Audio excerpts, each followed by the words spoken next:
Isang mapagpalang umaga po sa bawat isa. Tayo po'y mag-aral ng salita ng Diyos sa umagang ito.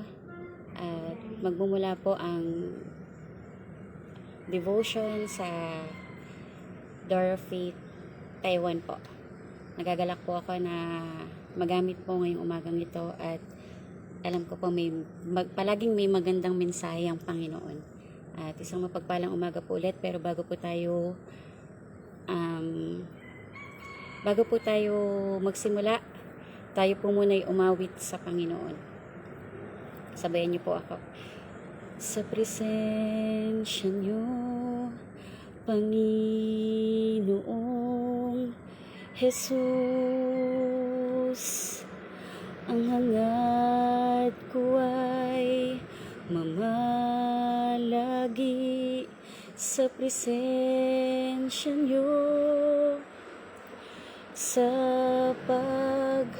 pagtaas ng mga kamay ko, pagsuko ng buong buhay ko, ang hangad ko ay mamalagi sa presensya niyo. Sa presensya niyo, Panginoong Jesus, ang hangad ko ay mamalagi sa presensya niyo, sa pagtaas ng mga kamay ko, pagsuko ng buong buhay ko, ang hangad ko ay mamalagi sa presensya niyo, sa pagtaas ng mga kamay ko, pagsuko ng buong buhay ko, ang hangad ko ay mamalagi sa presensya niyo, ang hangad ko ay mamalagi sa presensya niyo. Ama naming nasa langit, pinupuri ka namin, pinasasalamatan sa araw-araw, Panginoon, sa inyong pagmamahal, sa inyong kahabagan, sa inyong masaganang pagpapalo at pagpapala sa amin, Panginoon, sa buhay na hiram na ibinigay niyo, Panginoon, ay magamit niyo kami palagi sa inyong gawain. At ang inyong kapangyarihan lamang sa pamamagitan ng inyong salita ang palagi naming maunawaan sa araw-araw. Ngayong umagang ito, Panginoon, marahil alam namin, Panginoon, na palagi kang may gagawin sa buhay namin lahat. May mga sitwasyon mang maganda o hindi maganda, ay palagi naming pagtatapatan sa araw-araw. Patawarin niyo kami, O Diyos, sa anumang pagkukulang, pagkakamali namin sa inyo at sa aming kapwa. At panatilihin namin palagi ang pag-ibig na manggagaling sa inyo. Samahan kami ng banal na Espiritu, maturuan kami, maalagaan at maingatan sa aming puso ang inyong mensahe ngayong umagang ito. At sa lahat ng mga makikinig, Panginoon, sa live na ito, hindi ko alam, Panginoon, kung mahina o ano man yung signal, Panginoon. Alam namin na kung ano man yung mensahe nyo ay sasamahan nyo kaming palagi. At matututo kami palagi. Palagi kaming matututo sa inyo. Salamat. Itong samot panalangin namin sa pangalan ni Jesus. Amen. Amen. Isang mapagpalang umaga po. Ulitin ko po, ang devotion ay nagmumula po sa Door of Faith, Taiwan po. Dito po sa Taiwan. Tayo po'y mag-aral ng salita ng Diyos ngayong umagang ito. Makipagbukasan po tayo sa mga ngaral. Chapter 4, verse 9 po. Mga ngaral 4, verse 9 to 10. Ang sabi po doon ay, mas mabuti nang may kasama kaysa mag-isa, mas marami silang magagawa. Verse 10, kapag nadapa ang isa sa kanila, maitatayo siya ng kanyang kasama. Kaya nakakaawa ang taong nag-iisa at nadadapa dahil walang tutulong sa kanya. Amen. Itong verse na ito ay marahil naririnig natin na ibinibigay po natin to sa mag-asawa, sa magkapatid, sa magkaibigan. At ngayon pong umagang ito ay ang pagtuturo po ay tungkol po sa pagkakaibigan. Kaya po makipagbukasan po ulit tayo sa Kawikaan 17:17. Ang sabi po doon, ang kaibigan ay nagmamahal sa lahat ng panahon at nagkakaroon tayo ng kapatid upang sa kagipitan ay tumulong. Tama naman po, no? Lahat po tayo may kaibigan po. Amen po. At ang mga kaibigan natin, through ups and down, nandyan po sila. Hindi po yan, may mga pagbabago man sa pag-uugali, pero pagtatapatan po natin yan. Amen po. At kung ano man po yung mga pag-uugali na yon, minsan nasasanay po tayo kung ano man yung mga pagtuturo din nila para sa atin. At bilang isang mabuting kaibigan, marami po sa Biblia ang pagtuturo tungkol sa kaibigan. At sa Kawikaan nga po, ang dami pong verses tungkol po sa pagkakaibigan. At ang title po ng ng pagtuturo po ngayong umagang ito ay kaibigan po. Gaano kahalaga yung kaibigan natin? Minsan napagpapalit pa natin sa ating pamilya, no? Kung wala tayo sa Panginoon. Pero bilang isang mananampalataya, ingatan natin ang ating mga kaibigan. Amen? Ingatan po natin. Mahalin natin sila kahit yung mga hindi magagandang ugali ng mga kaibigan natin ay mahalin natin. Kasi yun nga yung pagtatapatan din natin para sa kanila, para manatili at para maging matatag yung ating pagkakaibigan. At sabi nga po doon sa Kawikaan 17:17, balikan po natin. 17:17, ang kaibigan ay nagmamahal sa lahat ng panahon. Wala pong sinabi doon na specific time. Wala po. Ang sinabi po doon, sa lahat ng panahon. Kaya sa lahat ng maganda o pangit na sitwasyon na nangyayari sa inyong sa ating mga pagiging magkaibigan, ay palagi po nating iingatan ang ating kaibigan. Lalo na po kung nasa Panginoon po tayo. At ang sabi po sa susunod, at nagkakaroon tayo ng kapatid upang sa kagipitan ay tumulong. Ang binigay po sa akin mensahe ng Panginoon dito dun sa kagipitan ay hindi lang po tungkol sa mga material na bagay at tungkol sa pera, kundi po tungkol sa oras na ibibigay ng kaibigan natin para sa bawat isa. Malaking bagay po yun, yung makinig ka ng kung ano yung mga moods ng isang kaibigan. Naku po, napakalaking bagay na po nun. Yung nandyan ka para sa kanya. Yung kahit minsan tinatamad kang makinig, pero makikinig ka kasi mahal mo siya. Kaya nga sabi doon ang kaibigan ay nagmamahal. Tama po. At pumunta po tayo sa iba't ibang kwento ng pagiging magkaibigan po. Puntahan po natin yung kay Job. Sa Job chapter 29 po.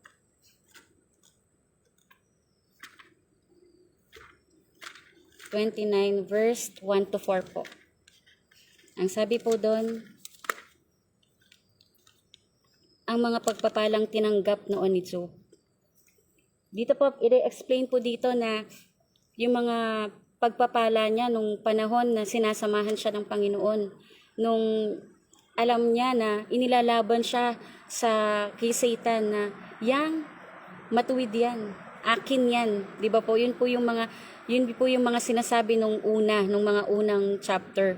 Pero dito po sa Job 29, chapter 1 to 4, ang pagkakasabi po doon, nagpatuloy sa pagsalita si Job. Verse 2, kung maibabalik ko lang sana, sabi po doon ni Job, kung maibabalik ko lang sana ang mga nagdaang araw nung kinakalinga pa ako ng Diyos, noong tinatanglawan pa niya ang aking daan habang lumalakad ako sa dilim. Verse 4, noong ako'y nasa mabuti pang kalagayan. Sabi niya po doon. Pero ito po yung pinakamagandang sinabi ni Job. Noong ako'y nasa mabuti pang kalagayan, ang Diyos ang matalik kong kaibigan. Napakasarap po, ano po, kung ang Panginoon ang inyong matalik na kaibigan. Nung panahon na yon, sinamahan talaga siya ng Panginoon. Na sa lahat ng mga pagkakataon na mabuti, may mga anak, may magandang kalalagayan sa buhay, nakakatulong sa kapwa. Napakarami niyang ginagawa nung panahon na yon. Pero sinubok siya ni Satan. Nung panahon na sinubok siya ng Satan, inaalala niya na lang dito sa chapter na to kung paano siya sinamahan ng Panginoon at kung paano siya naging matalik na kaibigan ng Panginoon. At isa pa po ay ang unang Samuel. Marahil po, ito po'y alam na rin natin. Pero tignan po natin yung buhay ng dalawang magkaibigan, si Jonathan at si David po. Unang Samuel chapter 18, verse 1 to 4. Sabi po doon, ang pagkakaibigan ni David at ni Jonathan. Napakaganda po ng mensahe na to. Kung pagbubulay-bulayan niyo po ay simula chapter 18 hanggang 20, basahin niyo po. Encourage ko po kayong basahin niyo ng buo. Napakaganda po ng mensahe ng magkaibigang ito. At ang sabi po doon, matapos makipag-usap ni David kay Saul, nakilala niya ang anak nitong si Jonathan. Naging matalik silang magkaibigan, gaya ng pagmamahal niya sa kanyang sarili. Tayo po pag nagmamahal sa sarili, talagang kino-comfort natin kung ano yung mga desire natin, yung mga gusto natin. Ganun din po dun sa ginawa ni Jonathan kay David. Ang sinabi po dun, naging matalik silang magkaibigan at mahal na mahal ni Jonathan si David.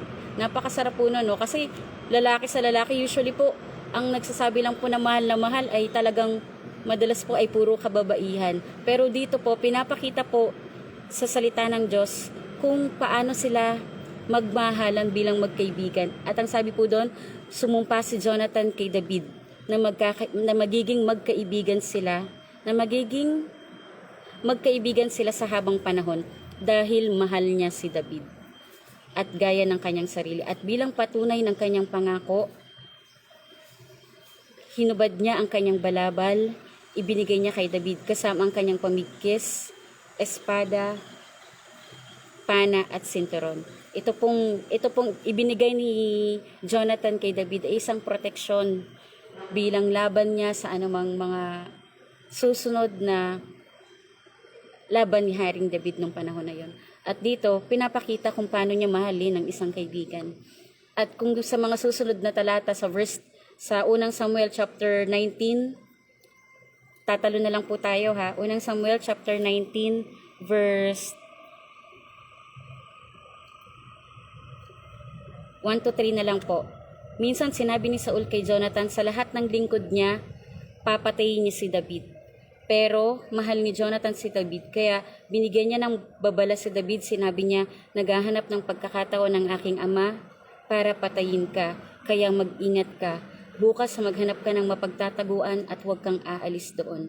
Dadalhin ko roon ang aking ama at kakausapin ko siya tungkol sa iyo. Pagkatapos sasabihin ko sa iyo ang napag-usapan namin. Itong mga panahon na to, kaya hinahanap ni Haring Saul si David ay dahil gusto niyang patayin dahil sa sobrang inggit ng panahon na yon.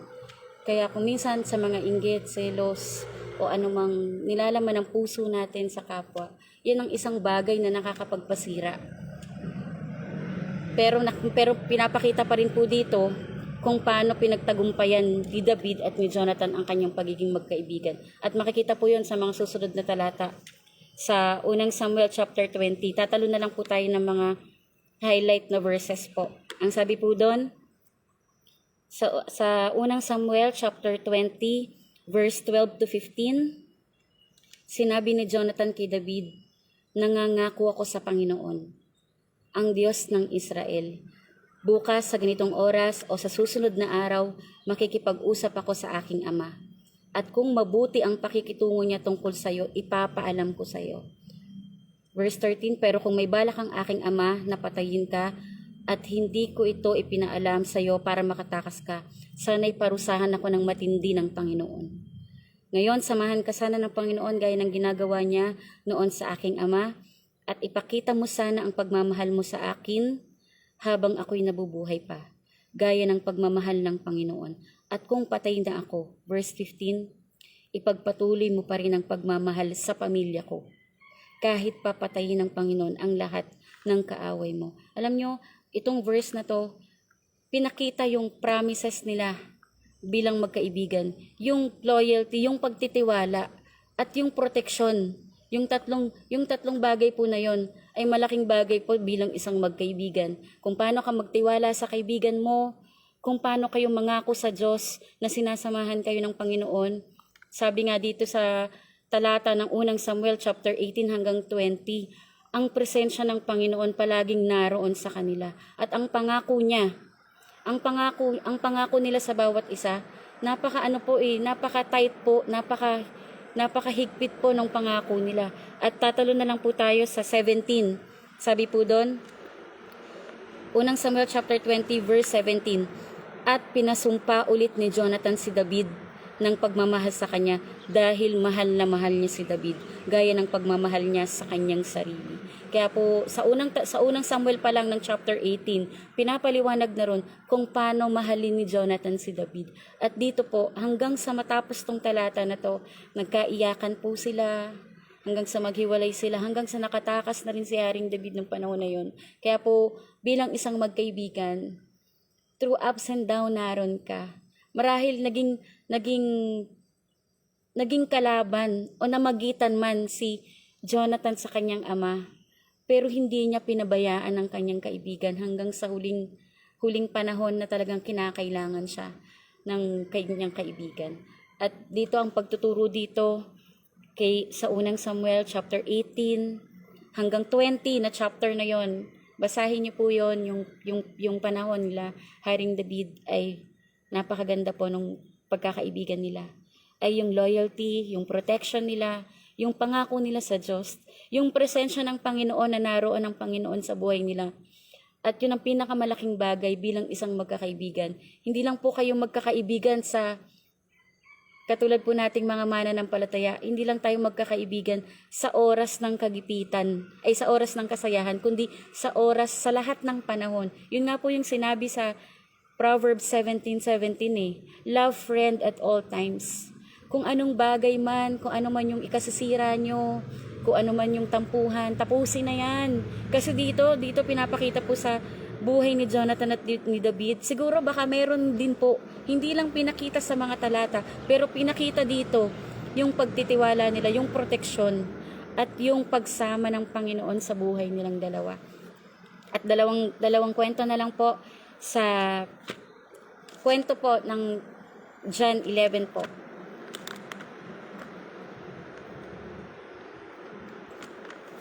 John 11, sa buhay po nung magkakapatid na si Lazarus, si Martha, si Maria, at ang Panginoong Jesus.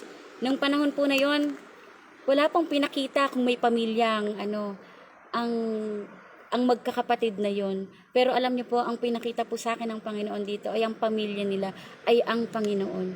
Sabi po doon sa John 11, tatalo na lang din po tayo ng mga highlight na verse. John 11, chapter 3, verse 5, ang sabi po doon, kaya nagpasabi ang magkakapatid na babae kay Jesus na may sakit ang minamahal niyang kaibigan. Imagine niyo po yon.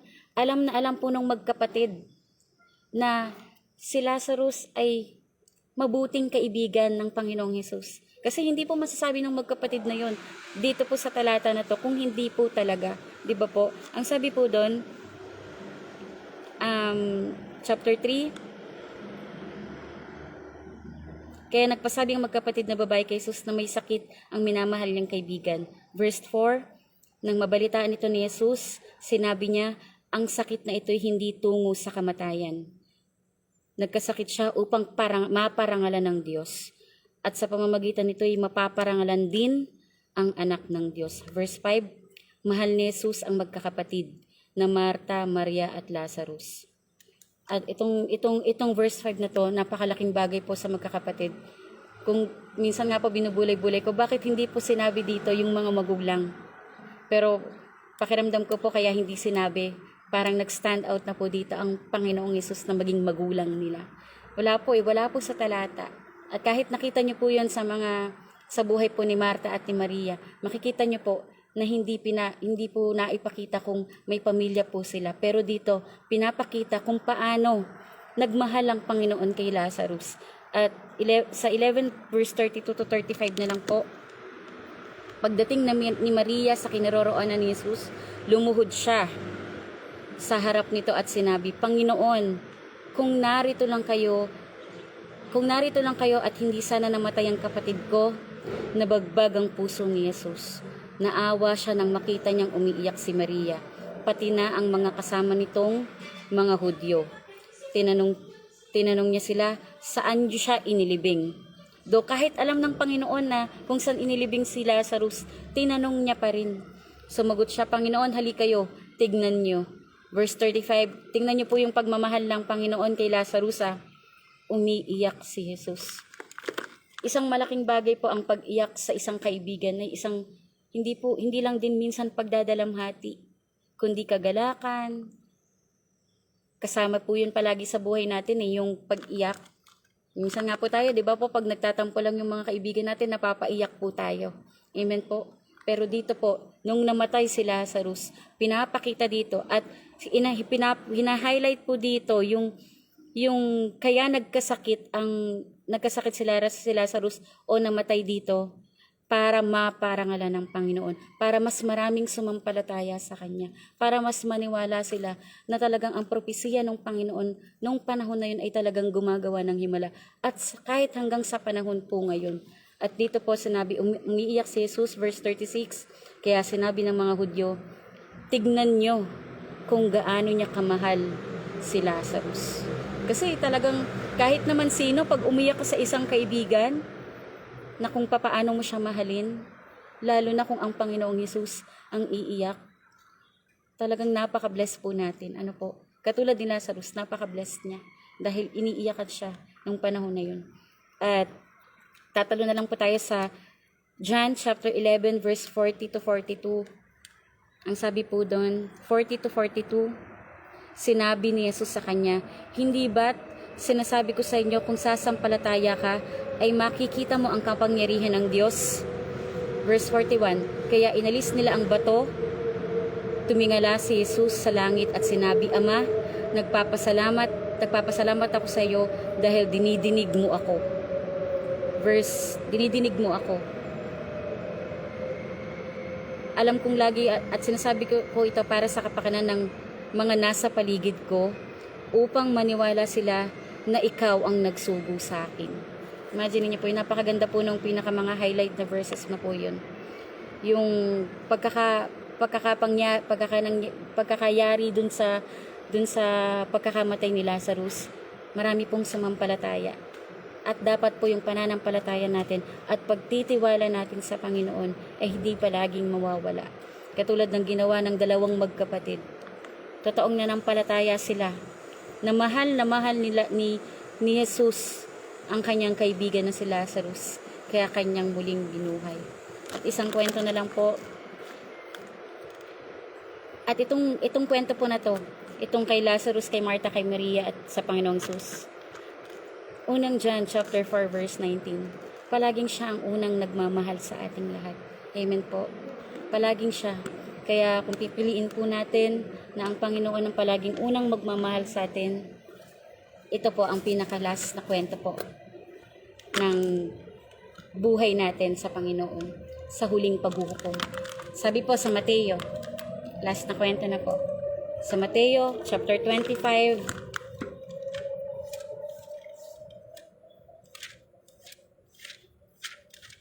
verse 33 to 40.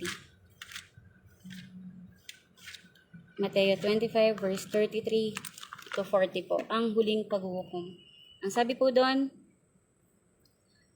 ang mga tupa na walang iba kundi ang matutuwid ay ilalagay ko sa aking kanan, at ang mga kambing na walang iba kundi ang masasama ay ilalagay ko sa aking kaliwa.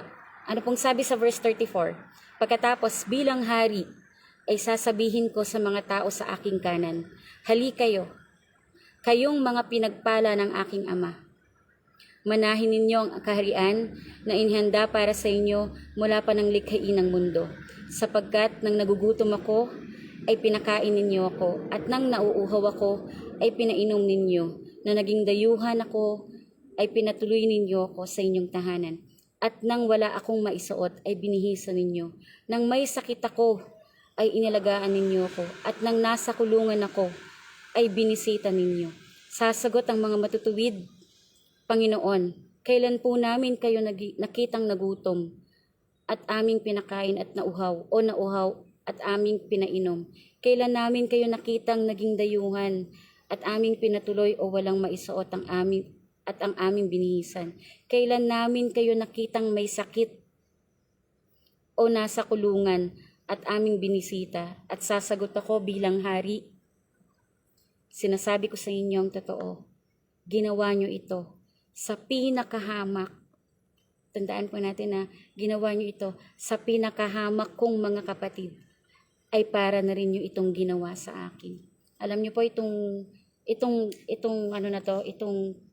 talata na ito ay pinapaunawa po na hindi lang tayo maging mabuti sa ating mga kaibigan. Hindi lang tayo gagawa ng mabuti sa ating mga kaibigan, kundi kahit sa hindi pa rin po natin kaibigan. Sabi po ng Panginoon dito matatanggap po natin ang kaharian, ang magandang kaharian, kung ito po'y ginagawa natin sa hindi rin natin kaibigan. Hindi natin kakilala o kapatid natin sa Panginoon. Napakalaking bagay po.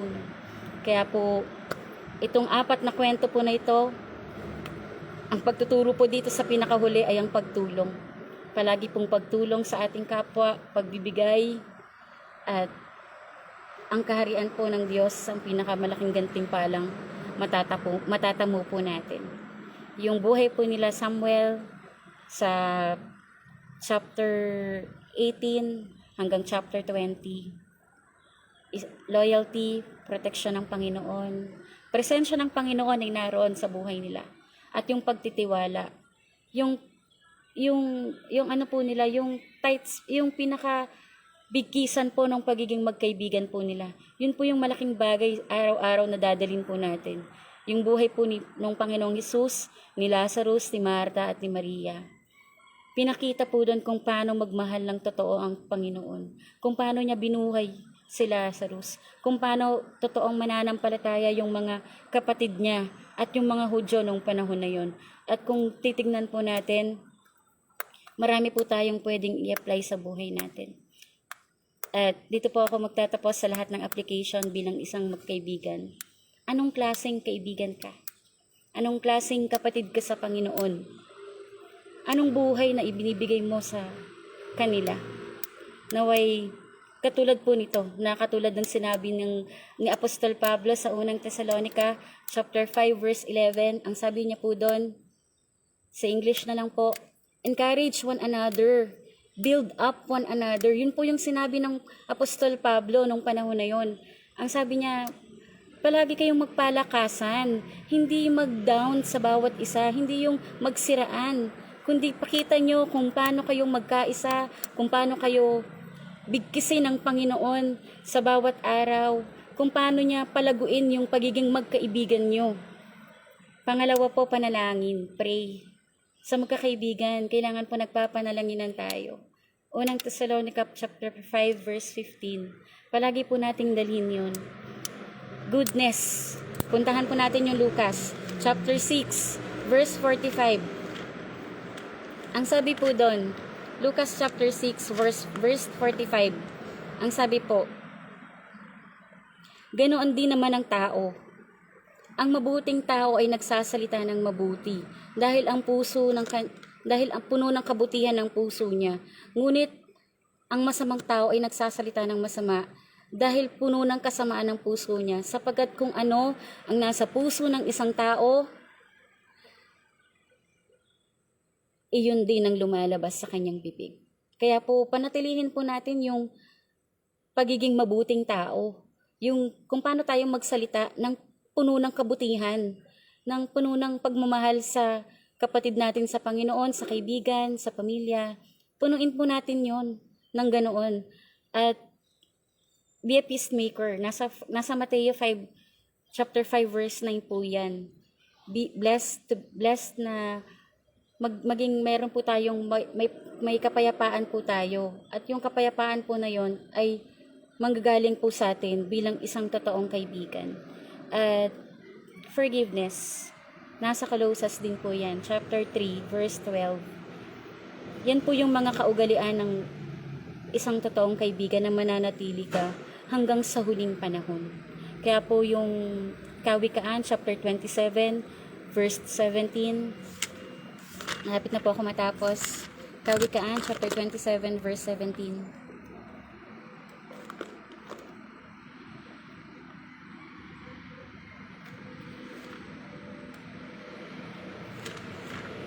Ang sabi po doon, Kawikaan chapter 27 verse 17, kung paanong pinatatalas ng bakal ang kapwa-bakal, ang tao na may matututo sa kanyang kapwa-tao. Imagine niyo po yun. Paano po ba magpatalas ng bakal? Yun po yung pinaka doon eh. Medyo mahirap po, no po. Sabi po doon, kung paanong pinatatalas ng bakal ang kapwa-bakal, ang tao na may matututo sa kanyang kapwa. Kung ihalimbawa na lang po natin, kung ang kaibigan mo ay mabuti, kung ang kaibigan mo ay mapagmahal, sigurado po, yun po yung matututunan niya sa inyo. At ang pinaka-highlight po dyan, bring out your best in life to your friend. Bigay niyo po yung pinaka-mabuti, hindi po yung pinaka-masama. At kung titingnan niyo po yung Kawikaan 17:17, love friend at all times. Kung may mga pangit man silang ugali, kung may mga dapat ituwid, nariyan ka bilang kaibigan. Kung may mga dapat ipagpapakumbaba, hindi po pagmamataasan ang titingnan natin kung paano mag-i-stay ang kaibigan sa bawat araw. At makikita po natin dito po sa pagtuturo ng 4 na storya na to, yung kay Samuel, yung loyalty, protection, promises, at pagtitiwala nila sa Panginoon. Yung sa buhay ni Lazarus, ni Maria, ni Marta, at ng Panginoong Hesus. Yung buhay ni Job na pinakita nung panahon na masagana siya. Naging matalik siyang kaibigan ng Panginoon. At yung dulo na sinabi na sa mga huling araw. Paano kung sa mga huling araw hindi natin nagawa yung pinagagawa ng Diyos na nakatulong ka ba? Nakapagbigay ka ba sa iyong mga kapatid, sa iyong mga kaibigan, sa mga nangangailangan? Kung meron man tayo, panatilihin pa rin natin gumawa ng kabutihan, hindi lang sa mga kaibigan natin, kundi sa lahat ng panahon.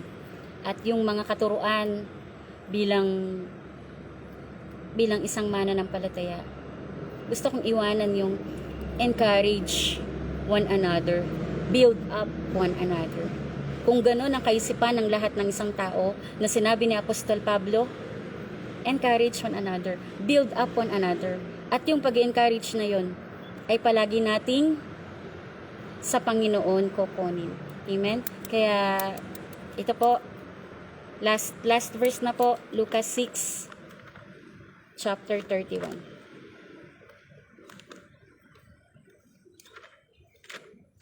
Pasensya na po ay maingay at ito pong taas ko ay train station at nasa labas po ako.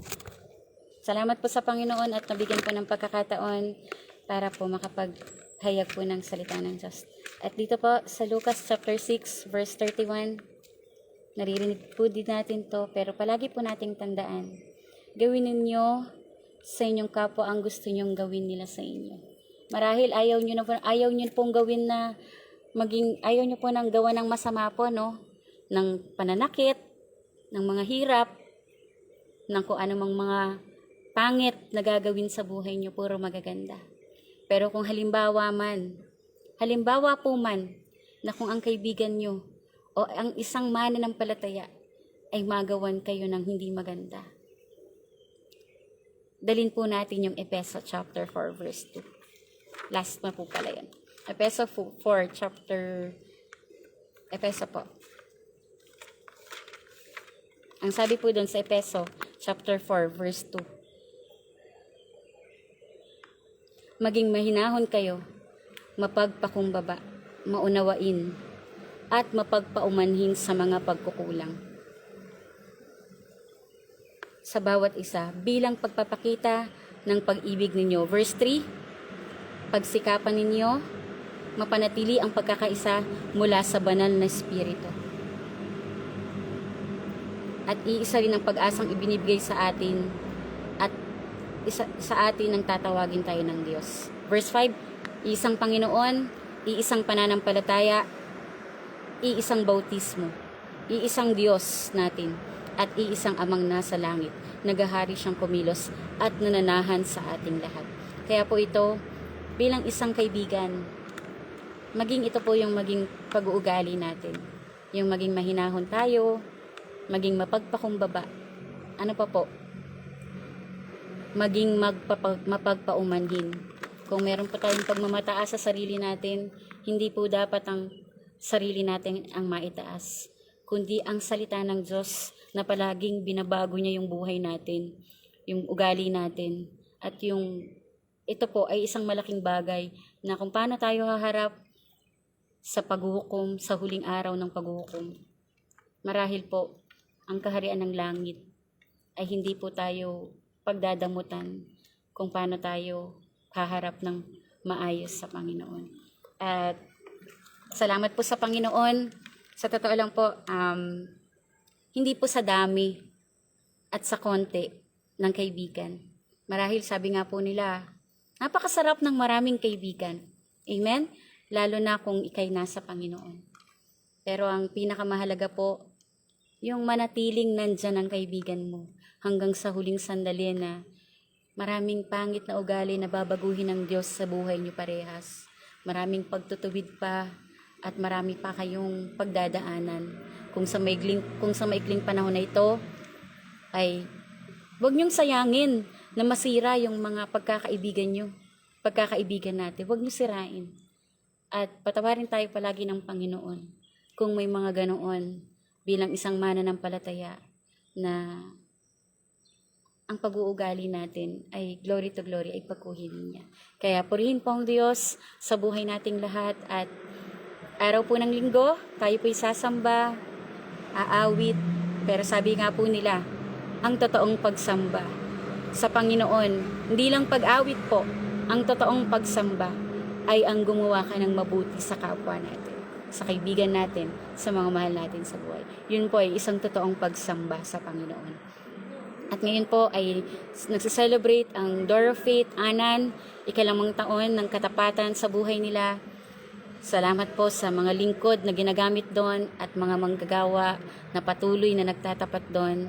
Sabi po doon sa sa team nila, magalak kayo, inuulit ko, magalak kayong lagi sa Panginoon. Kaya kung araw-araw, ganyan yung gawain natin sa ating mga kaibigan, palaging magalak, palaging maging masaya, kahit maraming problema, kahit maraming sitwasyon, kahit maraming tampuhan.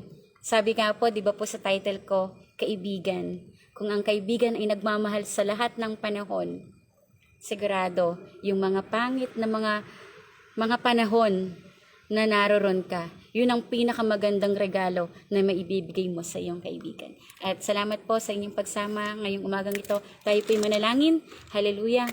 Ama naming nasa langit, maraming salamat sa inyong mensahe. Nagagalak po kami palagi na masaya kami na marami kaming kaibigan sa Panginoon. Di man namin ito mabilang, kaunti man o marami. Panginoon, tahimik man kami o maingay man kami. Alam namin, O Lord, na ibinigay niyo sa amin ang isang kaibigan, isang kapatid sa Panginoon. O hindi pa nakakakilala sa inyo, Diyos. Naway palagi niyong panatilihin ang pagmamahal at pagkakaisa, katulad ng mga storya na binitawan ngayong umagang ito. Tulungan kami, O Diyos, sa bawat pagbabago ng aming mga kaugalian, sa bawat pagtutuwid niyo, sa bawat pagtitiis namin, Panginoon, sa mga ugali namin. Lahat kami may ugali, O Diyos.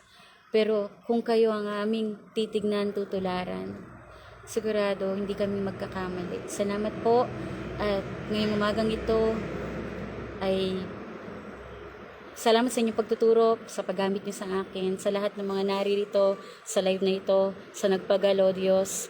Lagi niyo silang ingatan, lagi niyong gabayan, at yung mga hindi pa nakakapakinig, Panginoon, palagi niyong turuan na maging mabuting kaibigan sa kanilang lahat, na maging mapagpakumbaba, maging mapagmalasakit, maging mapagpatawad. Dahil kayo, Diyos, na mapagpatawad. Salamat po. Salamat din po sa lahat ng mga lingkod niyo, Diyos, sa mga pastor, sa mga manggagawa, na palaging nagpapatuloy, palaging nagsisipag sa inyo, na makinig palagi ng inyong mga salita. Naway palagi niyong panatilihin ang kanilang pagiging masipag, hindi po pagiging tamad sa gawain ninyo, Diyos. Salamat o Diyos sa lahat ng mga lingkod, sa buhay po ng aming mga pastor, Pastora Never, sa buong pamilya niya. Palagi niyo po silang ingatan, at kung ano man ang desire ng puso nila, Panginoon, na makabalik dito sa DFC Taiwan, Panginoon, kalooban niyo palagi ang mangyari. Sa lahat ng inyong mga lingkod na gagamitin ngayong umagang ito, palaging pagpapakumbaba sa inyong mga salita. At alam namin, O Diyos, palagi kang may gagawin sa aming buhay. Tulungan niyo kami, O Diyos, at turuan palagi na panatilihin namin ang aming pag-uugali. Baguhin namin ang iba pang mga hindi dapat kanais-nais. Pero alam namin, O Diyos, glory to glory, ay nariyan kayo para sa amin. Salamat, Banal sa Espiritu, at iningatan niyo ang aming buhay. At alam namin sa Holy Spirit lang kami aasa, at palaging aasa. Ingatan niyo kami, O Diyos, sa namang mga gawain ngayong umagang ito, at palaging ang katagumpayan ay palaging sa inyo. Sa inyo namin binabalik ang pasasalamat, totoong pagdakila, sa pangalan ni Jesus. Amen. So mapagpalang araw po, at happy anniversary, DFC Anan. At alam namin, di man kami makapunta riyan dahil 50% lang. Palagi kayong samahan ng Panginoon, DFC Anan, at ang pagtatapat ng Diyos ay palaging sumagana. Salamat po, at sa Panginoon ang pinakamataas na papuri. God bless po.